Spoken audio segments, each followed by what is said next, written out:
Vladimir Putin has been betrayed by his own army. Although the Wagner army's coup attempt failed, the effects of this coup attempt are still affecting the streets. Thousands of Russian citizens who got tired of Vladimir Putin's dictatorial attitude and organized protests have started to be detained. However, the people have now taken over the coup attempt that Wagner commander Prigozhin failed to carry out. Russian soldiers sent to end the protests started by Russian citizens in the city of Rostov have changed sides. The Russian army, commissioned by Putin's order to stop the protests, has decided to stand by its people. Thousands of Russian soldiers and Russian citizens formed a unit against Putin on the streets of Rostov. One of the things that a dictatorial leader fears the most is the people. A leader who has been at the head of the state for many years becomes the owner of all branches of the state. After a while, first the dictatorial leader who took over the army, and then he starts to lead the people into fear and panic by keeping the media and the judiciary under his control, respectively. This is exactly what is happening in Russia right now. Vladimir Putin, who has taken over the media and all the judicial and armed forces of the state, keeps everything under control at the slightest protest in Russia. Thousands of Russian police are deployed by Putin, and these protests are suppressed. Putin, who also holds the same judiciary, makes it very easy for citizens who participate in these protests to be prosecuted. Late at night in the city of Rostov, about 100 Russian citizens began chanting anti-Putin rhetoric on the streets. Russian citizens who started walking around the streets with "No to War" and "Dictator Putin" banners in their hands soon attracted the attention of the Kremlin. Russian leader Vladimir Putin has engaged the Russian security forces in an attempt to disperse these potato demonstrators who are few in number, as it is known. The Russian security forces were given full authority in this regard so that no protests were organized in Russia after the war began. The protesters who resisted the Russian police, despite their small numbers, were subjected to brute force after a while. Russian security forces forcibly detained many of the demonstrators. Some demonstrators received serious injuries as a result of the police intervention, and this incident was heard almost all over Russia. These harsh interventions of the Russian security forces against their own people have become the last point that has worn out the patience of the already frustrated Russian people. In the morning of the same night, thousands of Russian citizens unexpectedly took to the streets and began to organize protests. The beginning of the protests in Rostov was described as a continuation of the coup attempt made by Wagner soldiers. That's where the real thing started right after this point. Realizing that with the popular uprising, his authority would begin to shake and he would be deposed from his throne. Putin called hundreds of National Guardsmen to duty. National Guard soldiers called Drozgvardia, known as Putin's loyal soldiers, were sent to the city of Rostov to end the protests. When the National Guard reached the area, barricades were set up around the governor's building, where Rostov Governor Vasily Golubev was found, and attempts were made to prevent the people organizing protests from entering here. However, the protests soon became much more complicated. The public, who were not allowed to enter the governor's building, began to damage empty shops and vehicles in the vicinity. With the growth of the turmoil, the Russian police stepped in again, and the rebels began to attack Russian citizens. As a result of a Russian policeman's harsh intervention against one of the demonstrators, one of the Russian soldiers prevented the Russian citizen from being harmed by obstructing the police. After the tension decayed between the Russian soldiers and the police, things suddenly got out of hand, and other Russian policemen and Russian soldiers were involved in the incident. The Russian National Guard, who came to prevent the protests after the brawl, suddenly found themselves protecting these protesters. The Russian troop commander, taking the soldiers under his command with him, stopped preventing regional protests. Russian soldiers who began to remove the barricades placed around the building where the regional governors located began to monitor Russian citizens from the side of the street. This attitude of the Russian soldiers who did not intervene at all created a big agenda on social media. This movement of Russian soldiers reminded people of the images of Russian soldiers who did not interfere with Wagner's soldiers entering the city of Rostov. Thousands of Russian National Guards sent by Putin to the city of Rostov decided not to interfere with the Russian people, defying Putin's orders. It has been known before that there are Russian soldiers in the Russian army who want the end of the Putin regime. However, Russian soldiers have already begun to show their hatred for Putin out of sight. The fact that Russian citizens are constantly organizing anti-Putin actions after the coup attempt in these cities last week shows us that the Putin regime is gradually approaching its end. For this reason, senior commanders in the Russian armed forces have now started making moves against Putin. It is known that these soldiers sent by Vladimir Putin to the city of Rostov will not disobey orders unless they receive orders from a different place. The fact that thousands of National Guards suddenly decided to lay down their arms and allow Russian citizens to take action shows that Putin has been betrayed.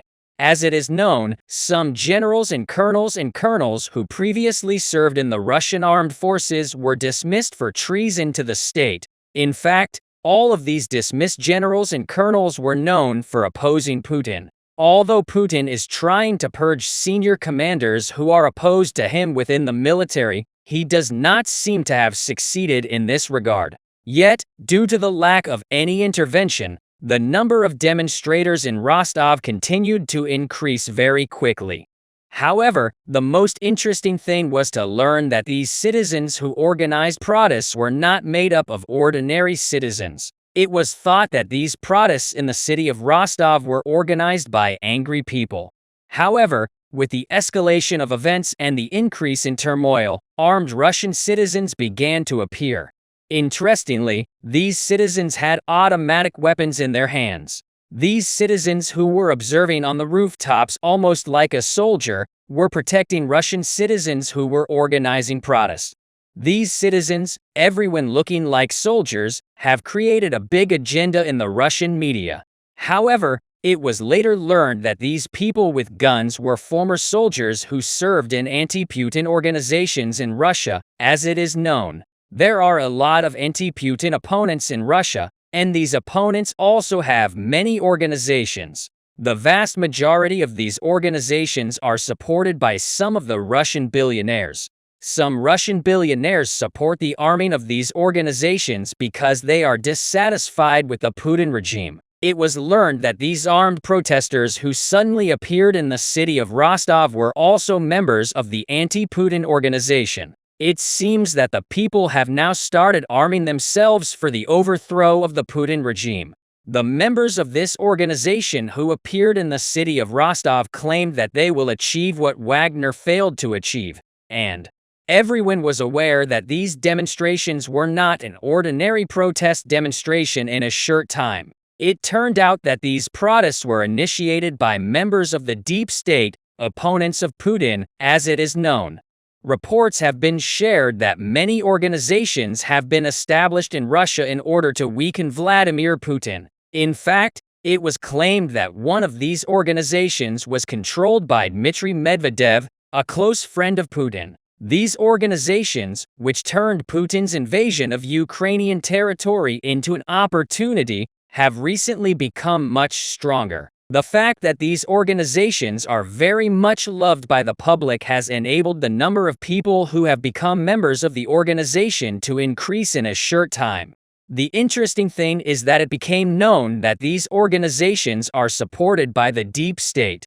It was thought that these organizations were run by ordinary people and were created only to act in opposition to Putin. However, it has been learned that the main purpose of these organizations is much different. Although Vladimir Putin has taken over all branches of the state, there is still a segment of the Russian government that is dissatisfied with Putin's leadership. The only priority of these people who served Russia even before Vladimir Putin is Russia's prosperity and security. However, Putin has confronted the deep statesmen in the government because of the wrong decisions he has made recently. Vladimir Putin first began to invade the territory of Ukraine with a decision he made on his own. After that, he declared mobilization in Russia again without consulting anyone. Although many war analysts and expert researchers warned Putin about this, Putin again acted according to his own knowledge. However, this situation has caused the people opposite Putin to become even stronger. Opponents of Putin began to use the anger of the Russian people towards Putin to turn this situation into an opportunity. Russian citizens who were disturbed by the economic crisis and increasing inflation rates experienced in Russia due to the war began to experience livelihood difficulties. When the Russian people began to experience economic difficulties, they began to raise their voices. It was at this very time that these organizations were coming into play, as it is known. There have been a lot of protests within the borders of Russia since the beginning of the war. The fact that these protests were coordinated and started very quickly surprised the Kremlin administration quite a lot. However, the real face of the business was revealed much later. At the moment, these protests, which were organized in various cities of Russia as well as in the city of Rostov, were all being carried out in a planned manner. Deep statesmen and opposition officials who want to end the Putin regime have begun to launch protests in various cities of Russia through organizations. These organizations, which managed to create a large community in a short time due to their large numbers, were also able to attract Russian citizens who were unaware of everything to their side because of their anger at Putin. Thousands of Russian citizens were also participating in these protests and eating into the bread of the deep statesmen. We have already mentioned that more than 33,000 Russian citizens have been detained since the beginning of the war. At the same time, more than 2,700 Russian citizens were also imprisoned. When we look at it now, we can guess that the vast majority of these detained and imprisoned Russian citizens are members of these organizations. While Vladimir Putin is purging high-ranking officials who are opposed to him in the government and the military, he is also purging within these organizations. Putin, who is aware that these organizations are run by dissidents, is aware that these citizens he has imprisoned are members of these organizations. Putin, who has become quite paranoid lately, is very afraid of being betrayed by the people around him. The betrayal of Yevgeny Prigozhin to Putin, with whom he has been on the same side since the beginning of the war, has created a big agenda all over the world. However, it is said that there are some Russian generals who have betrayed Putin before. One of them is Russian General Sergei Surovikin, the name who led the Russian army months ago. Officials from Russia's security services discovered that Russian General Sergei Surovikin, who was fired by Vladimir Putin, spoke with high U.S. officials. Surovikin, who had been chosen as Russian army commander by Putin in recent months, was fired again shortly after. The Russian government has provided no reason for Surovikin's dismissal. Along with the Russian intelligence service's statement, it was revealed that Surovikin met with U.S. officials and passed material to the Ukrainian government. Sergei Surovikin, often known as the criminal general, has been prosecuted several times for alleged war crimes and treason against Russia. But all cases have been withdrawn since the allegations could not be substantiated, despite the fact that Sergei Surovikin had such a shaky background. Putin's decision to restore him drew much criticism. Surovikin, however, was quickly removed and replaced by Russian General Valery Gerasimov. According to Kremlin-connected insiders, Vladimir Putin was concerned by Sergei Surovikin's desire of power and swift ascension in the military. Putin feared that a coup would be carried out when the Russian army began to lose the conflict on Ukrainian land and lost too many men, and he believed that Surovikin would be one of those responsible. As a result, it is stated that Surovikin was removed without additional reinforcement inside the army. The Russian intelligence service's remarks have now shown that these claims against Surovikin are accurate. Surovikin, who visited the U.S. territory on a private jet from Russia's Sochi airport in recent months, spoke with senior Pentagon officials here. According to reports, in terms of the news specifics, shortly after being named head of the Russian army, Russian General Sergei Surovikin began coordinating airstrikes against Kiev. Surovikin, who authorized attacks on several civilian locations in Ukraine, drew strong criticism from the US and European nations. General Surovikin ceased launching airstrikes against residential areas in response to US warnings. Surovikin's retreat, however, stunned everyone.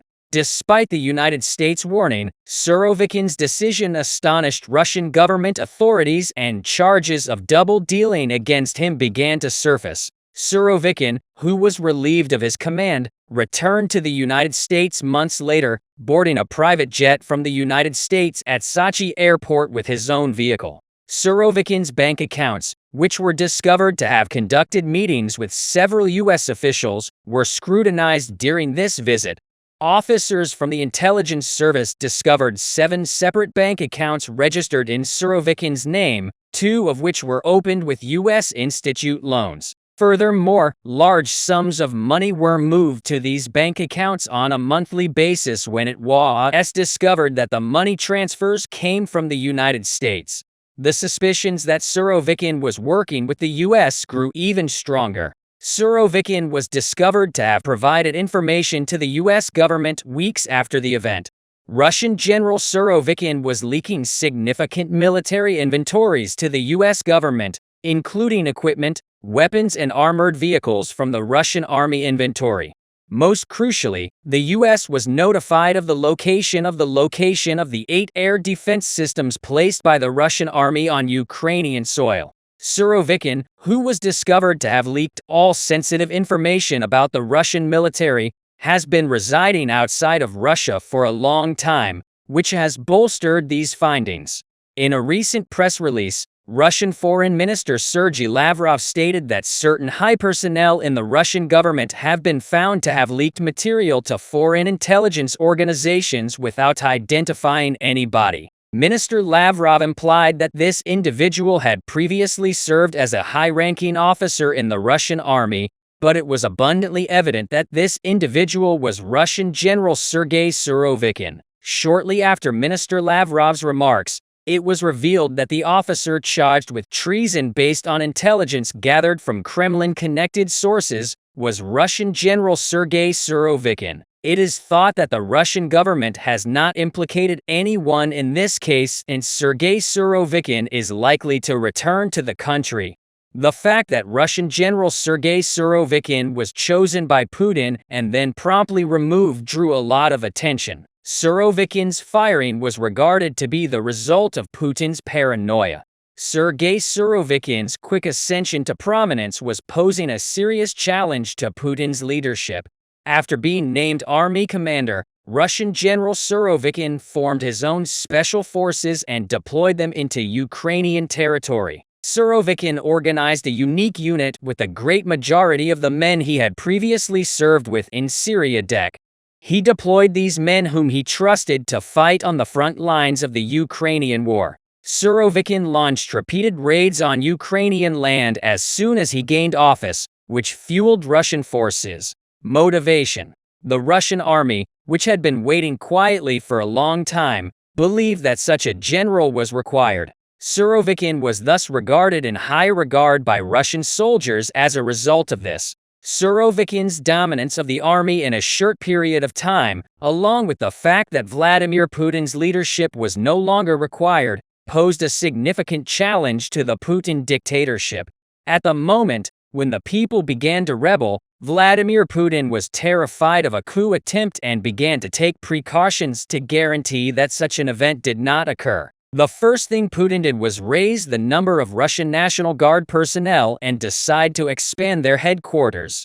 Many Russian cities have Rosgvardia headquarters, also known as the Russian National Guard. At the same time, Putin, in order to suppress protests within Russian borders, has granted Russian security forces complete authority.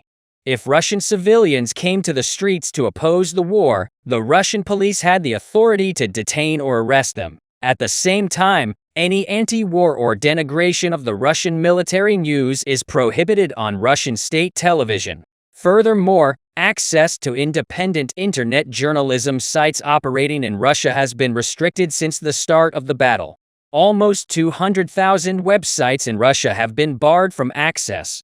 Furthermore, the VPN program used to access blocked websites is likewise prohibited in Russia. Putin's most significant step, which resulted in a quick escalation in security measures, was to dismiss the names he regarded a threat to him. Thus, Russian General Sergei Surovikin was fired just months after being appointed, and he was replaced by Russian General Staff Head Valery Gerasimov, a name Putin trusted. However, once Valery Gerasimov took command, the Russian army suffered a significant loss in power. Despite the fact that this has nothing to do with Gerasimov, it is well acknowledged that Vladimir Putin has never taken credit since the start of the war. Vladimir Putin has never claimed responsibility for the casualties caused by the Russian army on Ukrainian land.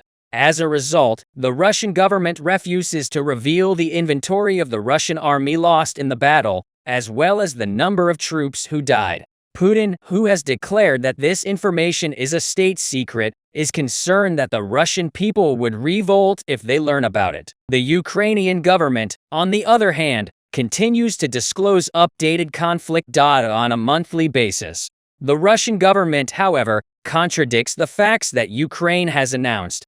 Many military specialists believe that if the Russian army continues to inflict so many deaths in Ukraine, the Russian occupation will end and the Russian army would be forced to evacuate. Putin, on the other hand, is working hard to recruit additional soldiers for the Russian army. Putin, who even sent inmates from Russian jails to fight in Ukraine near the end of the conflict, continues to have issues with troops. Right now you can see stalls put up in several Russian cities to recruit volunteer troops. These developments within Russia's borders are seriously undermining Putin's power. Putin is compelled to confront both internal army failures and offensives launched by the Ukrainian army. Taking advantage of the ongoing chaos within Russia's borders, the Ukrainian army has begun to arrange consecutive attacks against Russian soldiers. Ukraine's intelligence service has discovered Russian President Vladimir Putin's hidden activities in Bakhmut. The Ukrainian army has determined that the Russian occupying forces are planning an ambush. Russian forces who intended to hunt became victims for the Ukrainian army. 1 year of conflict between Russia and Ukraine has finished, and the occupying Russian soldiers have now focused all of their operations on Bakhmut. Since seizing Soledar in December after withdrawing from Soledar, the Ukrainian army is attempting to recover in Bakhmut. The Ukrainian army continues to defend Bakhmut against Russian advances, declaring that the city will not fall into the hands of the invaders. Ukrainian President Zelensky also promised to free Soledar from Russian captivity. The Russian army and Wagner mercenaries had entered Soledar, forcing the Ukrainian army to flee. However, the Russian army sustained significant losses here, with an estimated loss of 10,000 troops in the Soledar offensive alone. It is also stated that around 800 Russian soldiers are killed every day in combat on the Bakhmut front. To prevent Russian forces from invading the city of Bakhmut, the Ukrainian army maintains their operations with HIMARS rockets. The majority of the Russian commanders dispatched to Bakhmut were killed in the region. The majority of these commanders were assigned by Valery Gerasimov, the chief of the Russian General Staff and commander of the Russian army on Ukrainian territory. A Russian officer called Georgy Shuvayev died in Bakhmut in recent weeks. According to reports, the Ukrainian army fired artillery at a structure in Bakhmut where Russian forces were stationed, killing the Russian commander. The Russian army, which is still carrying out military reinforcement actions in order to conquer the city of Bakhmut, has erected many military headquarters and bases in the Soledar region. The sites of secret bases are continually being attempted to be identified as a consequence of rigorous effort by Ukrainian intelligence forces. There are several subterranean tunnels in Soledar city which run from Bakhmut to Soledar city, which run from Bakhmut to Soledar. After seizing Soledar, The Russian army intended to utilize the tunnels to put up a big ambush against the Ukrainian army. However, the successful Ukrainian operation resulted in the deaths of Russian soldiers in the tunnels. The invading forces intended to enter Bakhmut and withdraw from behind the Ukrainian army's front line. The Russian forces intended to utilize the tunnel to capture the Ukrainian soldiers, but the strategy backfired and the Russian soldiers were caught off guard by the Ukrainian army. A Russian Special Forces squad of 300 individuals relocated subterranean tubes in a covert operation in Ukraine. On the other hand, spotted it using radar equipment given by the U.S. Ukrainian soldiers stationed in Bakhmut acted swiftly when radar detected vibrations created by Russian forces. When Ukrainian leadership learned that Russian soldiers were approaching through the underground tunnels, they took a rapid decision and ordered the tunnels to be bombed. As a result, the Ukrainian army surrounded the exit site of the Bakhmut subterranean tube while moving via the tunnel. Ukrainian forces used plastic explosives to demolish the tunnel, unbeknownst to the Russian military. To prevent Russian forces from utilizing the subterranean tunnel system, the Ukrainian army has devised a number of clever schemes. Ukrainian forces who launched the initial onslaught with plastic explosives then used dare guns to rain bombs on the tunnel networks. The subterranean tunnel structures abruptly collapsed, killing 300 Russian special personnel who became trapped in the passage. The Ukrainian forces set up an explosion at the tunnel's exit point in Bakhmut, preventing the Russian soldiers from exiting. 300 Russian soldiers were killed in underground tunnels as a result of the operation. If the Russian forces had been successful in carrying out their preparations, the Ukrainian army's defense line on the Bakhmut front would have been neutralized. This failed Russian army mission, which had serious ramifications in the Kremlin, resulted in the deaths of another 300 Russian servicemen and enraged Vladimir Putin. Putin expressed deep regret for the Russian special troops lost as a result of their failings on the Bakhmut front. Furthermore, the fact that the fallen troops were members of the Russian army caused Putin even greater grief. The defeat of the Russian army on the Bakhmut front is the source of many of the current disagreements in the Kremlin. While many high-ranking officials thought it was unnecessary to seize Bakhmut, Putin was fast and tenacious in his conquest. Vladimir Putin has a number of initiatives that he kept hidden from the public. One of them was that he attempted to collect intelligence by dispatching his own operatives to Ukraine and other nations in a recent instance in Germany. It was discovered that Ukrainian soldiers were being watched by a Russian spy. The Russian operative was using a drone to track the Ukrainian soldiers at the German army headquarters and gather information about the training they were receiving when the drone became visible. The Russian spy, who had been operating unseen, was exposed. A thorough investigation has been undertaken in the region. However, no findings were obtained and the Russian spy vanished. In another occasion, a Russian operative was apprehended on Ukrainian soil. An agent dispatched by the Russian intelligence service admitted that he was tasked with reporting to the Russian military the coordinates of energy infrastructure facilities in Ukraine. As a consequence of tracing the spy, an infrastructure facility in Kiev was discovered and he was transported to the Ukrainian army's headquarters for questioning. Ukrainian military had been following the spy for quite some time, and this agent was also apprehended while attempting to obtain information on the infrastructure facility at the end of the lengthy interrogation. The agent's involvement in several past Russian army strikes was exposed. It is also suggested that the recent Russian military strike on an energy infrastructure facility in Kiev may have been organized by this Russian operative.